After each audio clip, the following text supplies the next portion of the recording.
Good morning, good afternoon, good evening, whatever time of day it is, wherever you are. Welcome to today's Crypto Blast. It is July the 9th. It is Wednesday all day. You join me and Cam from Institutional Fi, where Cam will be giving us a rundown of the latest pricing flows and market moving news in crypto markets. But before he does, I'll get the legals out of the way. So as usual, nothing discussed in this space. This session constitutes trading or investment advice or infers any kind of endorsement by PIQ, Institutional Fi, myself, Ryan Paisley, or indeed Cam. And I've said all of that with a nice cold bramble in my hand. So how about that for skills? Cam, how are you? Oh, he's declined the invite. One sec. Let's see if we can get him again. He's now requested. He's now dropped off. This is going great. Come on, Cam, where are you? Let's wait for, here he is. He's requested again. Even though I tell him don't request, I'll send. But I've accepted his invite. Says that he should be now speak. Hello. Oh, So how are it's you, not Ryan? I'm good. It's not just me with technical issues. I know, spaces for you. And I do I'm you know what? And glad. I rattled off that introduction so well with a bramble in my hand. Yourself and Paul have no prizes for guessing where I am. But yeah, and then you weren't there. Just distraught. I was distraught. But anyway, what's been cracking in crypto? You know what? I was listening, and then I automatically got jealous, and I felt like I had to leave the space. I was like, Yeah, oh, I'm not well, surprised. Yeah. yeah, let's crack on with what's been happening in crypto. This morning's actually been full of news, so it's going to be a jam-packed crypto blast today. So hold on to your hats. Bitcoin currently trading at $108,600. Yesterday saw BTC trade within 1.6% range. Again, super tight, and it's been kind of the way that BTC's been trading over the last couple of weeks, where we've had these really, really tight range days.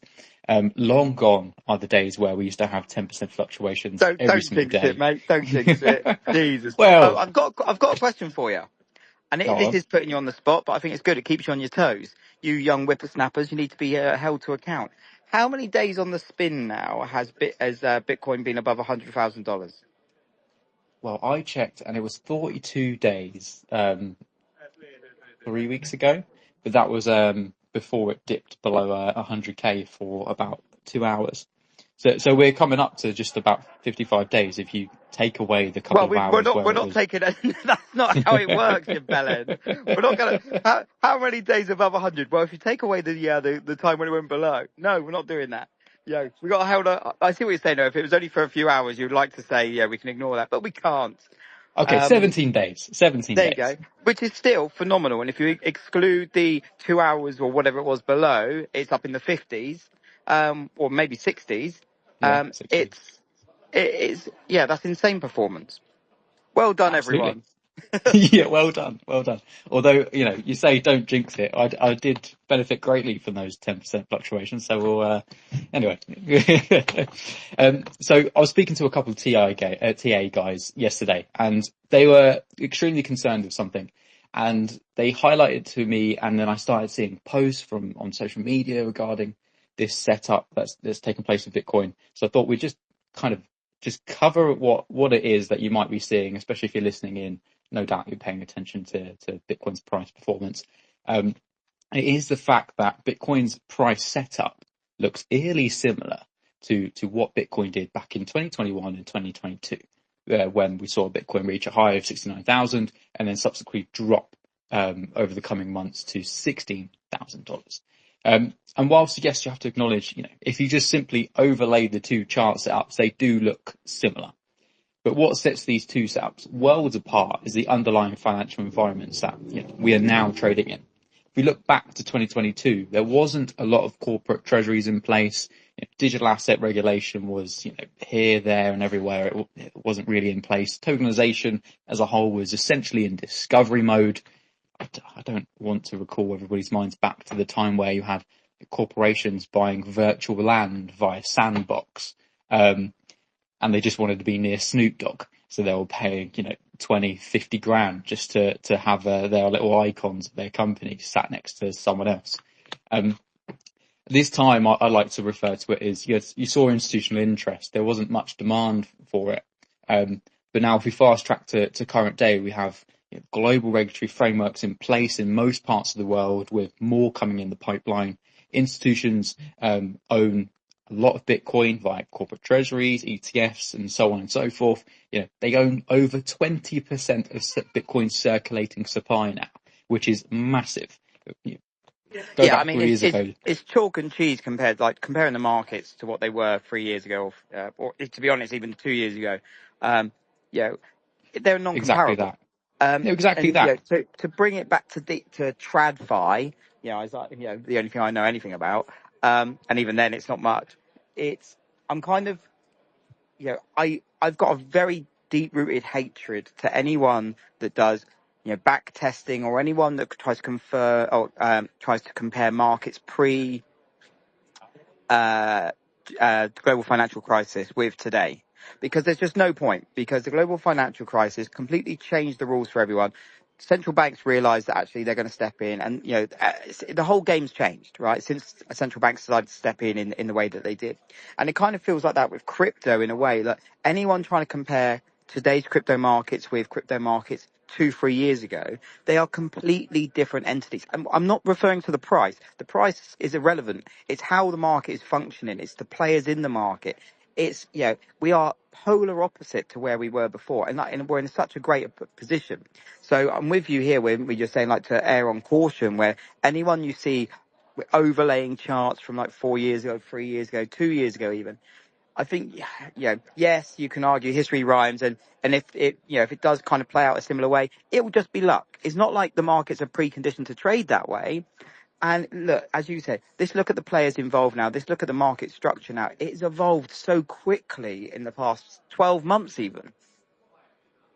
Exactly that. You know, to be sat here, at 100 plus K for BTC, and you're hoping on the sidelines for a 76% correction like we saw back in 2021, 2022. You have to understand that there is more capital underlying in Bitcoin. It's not just simple retail traders invested who are scared upon hopium and all that sort of nonsense that gets moved around on social media. There is a lot more at stake, and if you did see a global financial market player move and get liquidated or the asset move down by 76%, you're probably going to be not necessarily worried about the price that BTC's trading at, because there's going to be more things to be concerned about at that point. So yeah, Yeah, it's no, just a absolutely. No, I think you've hit the nail on the head there, and it's just to add, just finally before we do move on. I know we've got to move on, but in terms of when you look at the market structure, 3-4 years ago, everyone was trading with God knows what leverage. It was all retail and stuff like that. And it's when you play with leverage, it means, when we do start getting people stopped out, that's when it snowballs. That's when we see the massive moves, right? Thankfully, yes, there's still a lot of people trading with far too much leverage and should be possible. But increasingly, the percentage of positions that are held without leverage or with very little leverage is, the market share of those trades is increasing, or market share of those positions, sorry, is increasing, which means you have a healthier market structure should we get a sell-off. It's not like the days when a 5% sell-off would lead to a 20% sell-off, because everyone that was up to the leverage up to their tits at that point, and they all had to bail, and it just snowballed.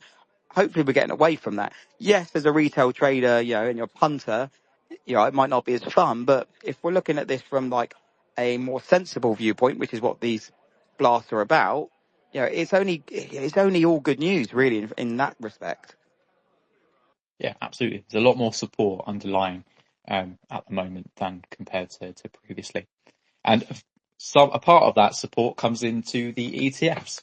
And if we hop onto the ETF flows from yesterday, to July 8th, spot Bitcoin ETF saw a total net inflow of $80 million, marking 4 consecutive days of net inflows, and none of the 12 ETFs, Bitcoin ETFs, had net outflows.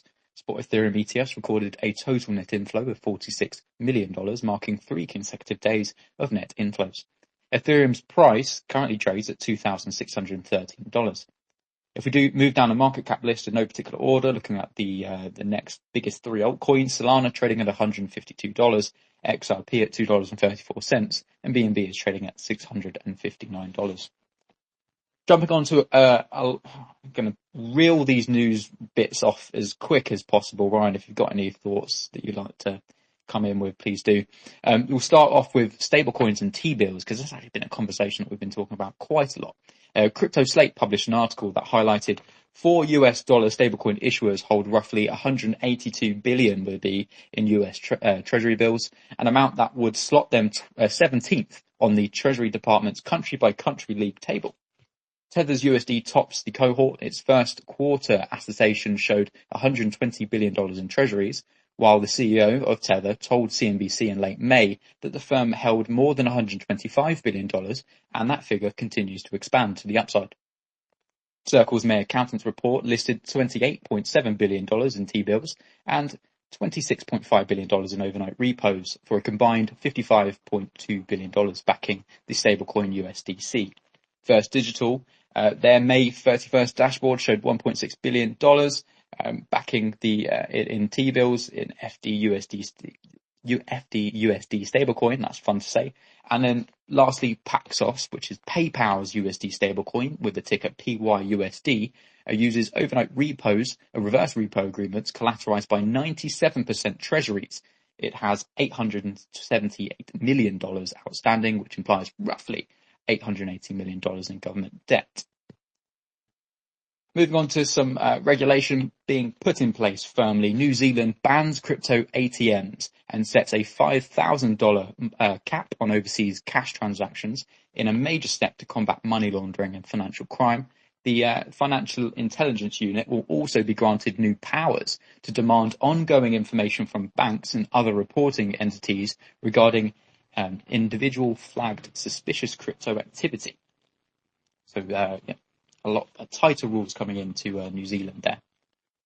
Moving over to the Nasdaq, shares in SharpLink Gaming with the ticker SBET closed Tuesday's trading up 28% after the sports betting company said that it made a series of Ether buys to bring their total holdings of Ethereum up to more than $533 million.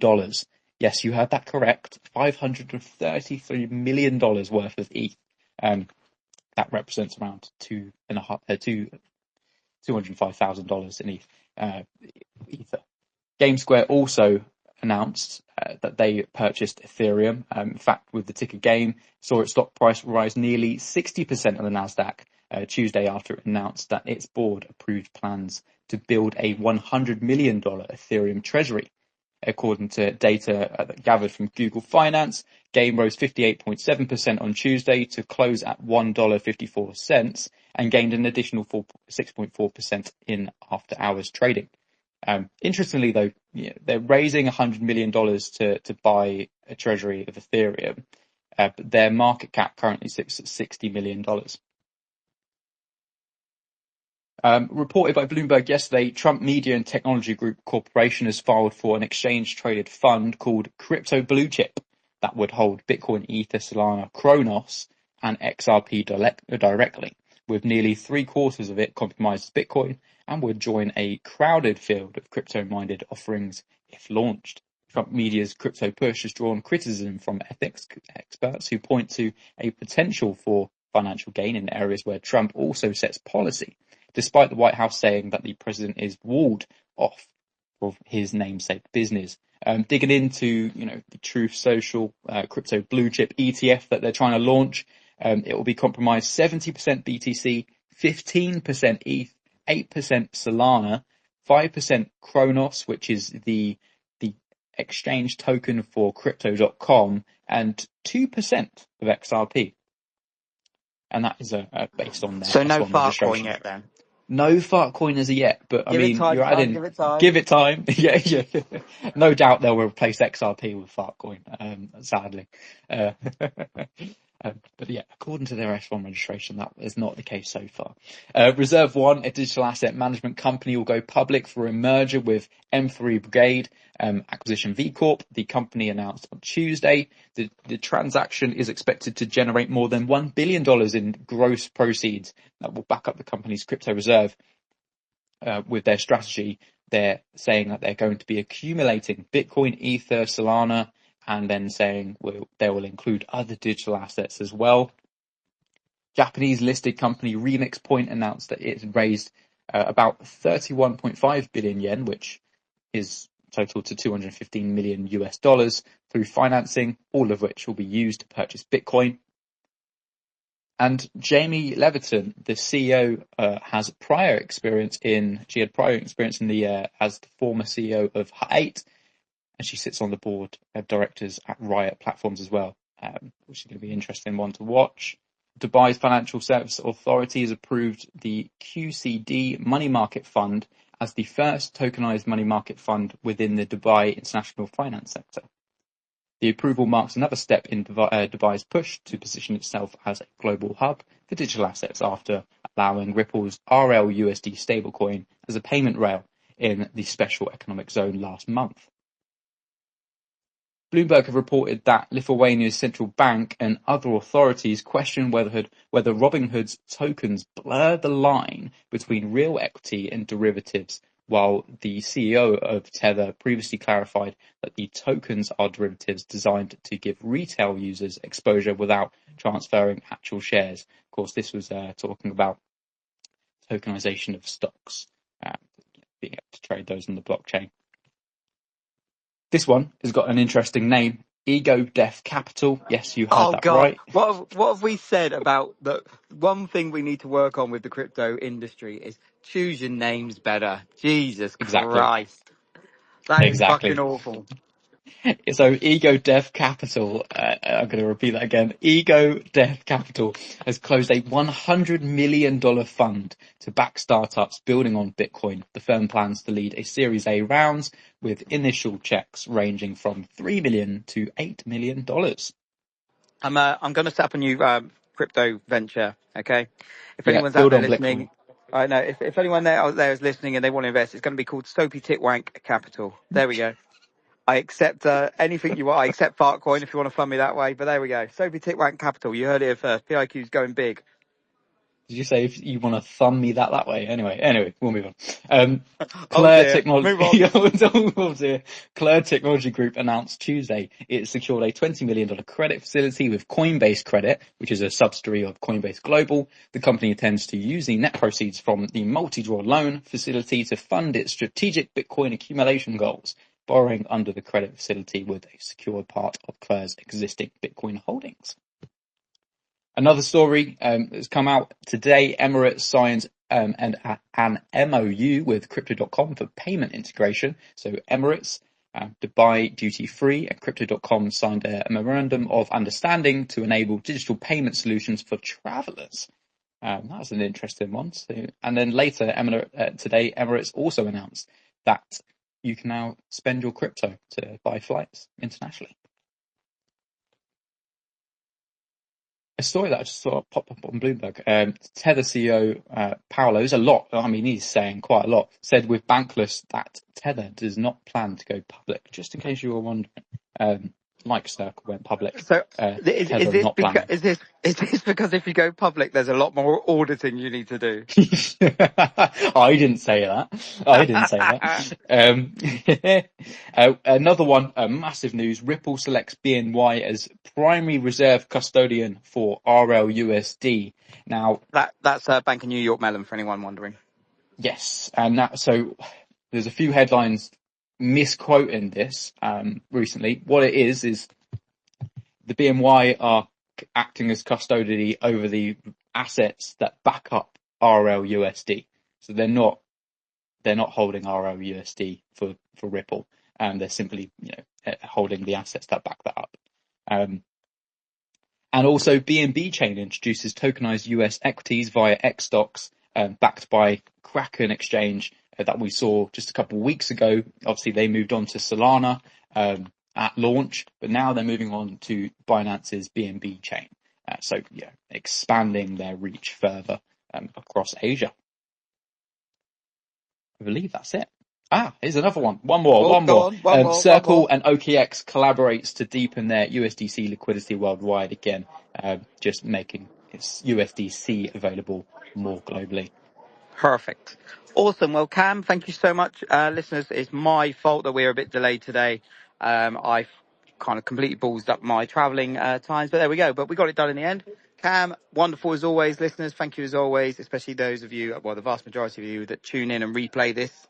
I do keep saying I'm going to get it up on podcast. I will try and pull my finger out and do that. I've just been very busy. But yeah, whatever you're doing, much love. Keep it tight. Stay safe. And we'll see you all on Friday. Much love. See you Friday. Bye-bye.